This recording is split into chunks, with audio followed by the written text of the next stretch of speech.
Hidup rakyat! Hidup rakyat! Saya ini sebenarnya hadir di sini sudah lama dengan Pak Eso dari tahun 96. Dulu masih Rio Tinto Pak Eso ya. Saya bikin riset tentang dampak daripada sosial ekonomi budaya masyarakat Poboya. Dulu saya bekerja di jaringan lingkungan untuk masyarakat adat. Saya juga kemarin menggugat perusahaan-perusahaan tambang di Buluri Watu Sampo atas dan menang. Saya tinggal tunggu saja gugatan itu. Jadi ada orang salah mengerti, yang mana tanah adat, yang mana tanah ulayat, yang mana kerajaan, yang mana raja-raja. Kalau orang nggak ngerti hukum sudah gitu tuh di sini ke Pak Kapolri. Saya salah satu panitia pembentukan Komite Nasional untuk Pemboron Agraria waktu tahun zamannya Gus Dur 2001. Lahirnya namanya TAP MPR nomor 9. 3 pasal menjelaskan tentang hak ulayat. Hak ulayat itu adalah, ya kalau kita lihat contoh di sini, adalah bukan cuma tanah, air, udara, pohon. Suakan todea, oma pangale milik Bapak itu. Dan tidak perlu dibuktikan. Dan tidak perlu dibuktikan dengan surat-surat. Karena negara sudah mengartikan bahwa TAP MPR diakui. Ada lembaga adat, ada ketua. Nah ini, karena negara kita negara hukum, sebagian banyak orang mengartikan hukum itu harus, kalau bicara tanah sertifikat. Saya orang tidak mengakui sertifikat. Kalau bicara tanah, bicara SKPT. Jadi Swakantodea itu pengertiannya itu, saya tidak tahu apa istilah sini. Swakantodea, Simbayu. Swakantodea itu bisa jadi kelompok orang kita, orang tua kita dulu tempat mengembala, Eso ini mengembala. Apa namanya? Itu dijaga. Tempat kuburan orang tua kita itu dijaga. Tempat keramat orang tua kita itu dijaga. Itu yang disebut wilayah adat, bukan bicara kerajaan. Negara kita itu sudah meratifikasi dari zamannya Presiden Gus Dur, itu namanya Konvensi ILO. Konvensi ILO 169. Bagi negara-negara anggota PBB harus menghargai, bahkan diistimewakan. Kalau ada perusahaan masuk, kita ambil kasus di Freeport, Ibu Yosepin, kepala suku Amume, masyarakat adat Amume, dapat konsesi untuk wilayah kompensasi daripada izin iupnya Freeport. Itu harus ada penempatan istimewa.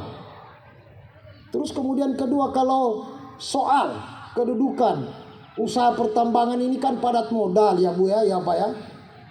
Ya ajak bangun kemitraan seperti yang ada di Freeport, Newmont, Exxon yang di Aceh. Nah ini karena informasi tidak masuk banyak hal, maka kita dianggap sesuatu orang yang punya tanah, tuan tanah langsung di sini itu dianggap penyerobot, pengganggu. Berarti orang ini banyak hal yang dia tidak tahu hukum. Terus kemudian kalau masuk di rumah orang kan harus ketok pintu Pak ya. Ya. Dia nggak pernah masuk dalam rumah orang gini. Yang ketiga, yang ketiga dia cuma memegang satu surat yang namanya prinsip izin. Nah saya ini pengacara Pak ya, advokat. Izin itu ada Kapolsek. Izin itu kalau dalam bahasa hukum itu apa itu izin itu? Pamit atau tidak dia?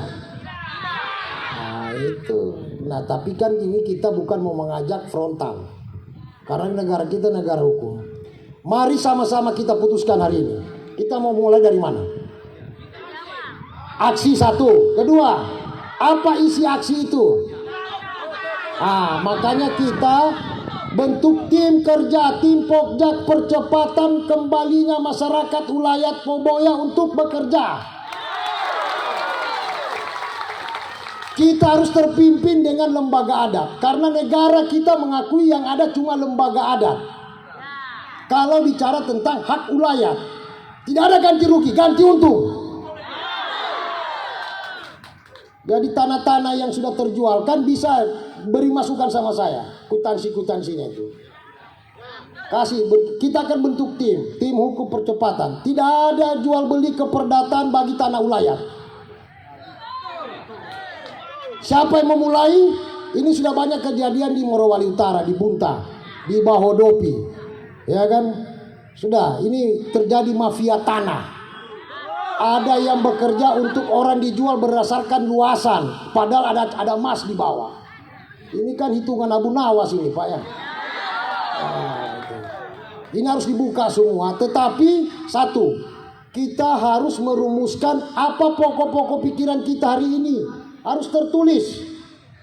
Karena negara kita negara hukum, ada pemerintah, ada kepolisian, kita sampaikan. Ini pokok-pokok pikiran kita untuk kita mengajukan ke pihak perusahaan, ke pihak gubernur, ke pihak wali kota. Karena yang punya wilayah ini wali kota secara administrasi, secara kedaerahan itu provinsi adalah gubernur, dan ini ada perusahaan masuk di sini. 3 opsi ini harus kita buat satu konsep pikiran tertulis. Kita bersama Pak ya, bersatu dulu. 1 minggu 2 minggu kita target bisa kerja enggak? Baru kita minta solusi. Sementara proses 2 minggu usul saya Pak ya, kita sudah boleh kerja lagi, masuk lagi atas nama surat yang sudah kita buat. 2 hari pertemuan di gubernur, saya pikir sudah solusi kemarin. Ternyata belum ada. Yang ada adalah baku kasih tahu masalah. Ini cerita kalau baku kasih tahu masalah, saya paling senang kalau pengacara. Baku pengadilan saja, biar saya dapat duit situ kan, saya dampingi bapak. Bukan itu masalahnya. Masalahnya ini bukan 1-2 orang. Masalahnya ketidakadilan sila kelima Pancasila. Apa itu?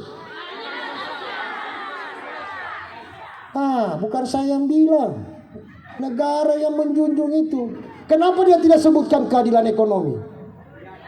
Karena berbeda keadilan sosial. Rasa sosial itu bagi apa? Masyarakat kita yang punya budaya, yang punya agama, yang punya yang namanya tata krama, yang punya namanya keakraban kearifan lokal. Yang mana dalam lingkar tambang ini ada Poboya, ada Losoani, ada Tondo. Ini keluarga besar di kota Palu. Kalau di sebelah sana, ini Palu satu-satunya kota yang terkaya nomor 3 di Indonesia. Kita punya batu di Buluri Watu Samput. Kalau Bapak pergi Donggala, coba Bapak lihat. Ada berapa perusahaan? Ada orang Buluri Watu Samput yang kerja? Tidak ada, semua perusahaan dari luar. Jadi kalau kita tidak anti investasi, tapi kita bicara sila kelima. Sila kelima itu mari keikutsertaan masyarakat menurut undang-undang. Menurut undang-undang, bukan menurut Agus. TAP MPR nomor 9, Undang-Undang Pokok Agraria nomor 5 tahun 60, pasal 4 sampai 7 tentang wilayah terus dia bicara. Itu haknya Bapak, harus dipertahankan, harus dijaga. Nah, mari kita sama-sama hari ini. Tadi dibilang Pak Sekretaris LPM tidak ada lagi yang namanya tanya jawab. Ini saya tidak tahu bagaimana proses dialog ini setelah saya. Apa yang mau dijadikan catatan? Kalau bisa dalam 2 minggu kita harus sudah selesai dengan carut marut ini. Sepakat 2 minggu? Apa yang kita mau lakukan sekarang? 1, aksi. Kedua,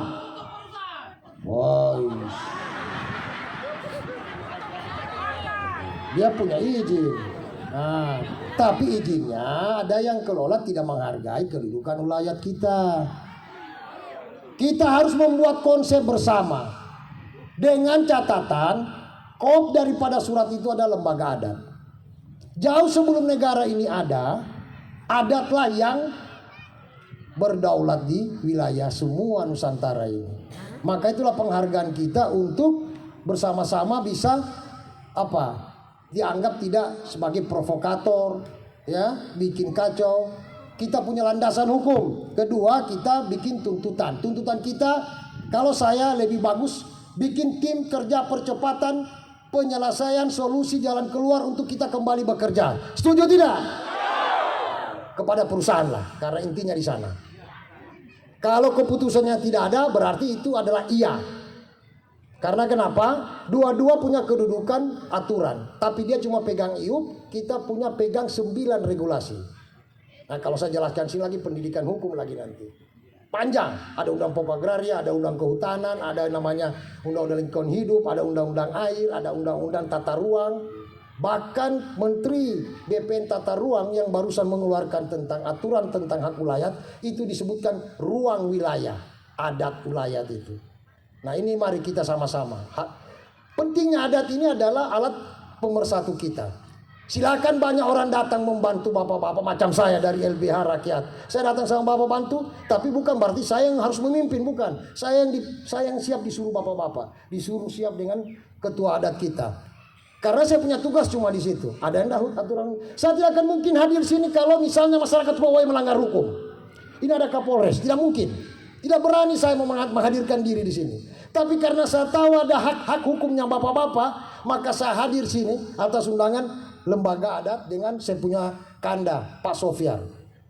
Jadi mari kita sama-sama ciptakan. Berjuang itu harus punya ukuran. Caci maki boleh, tapi cuma di ruangan sini.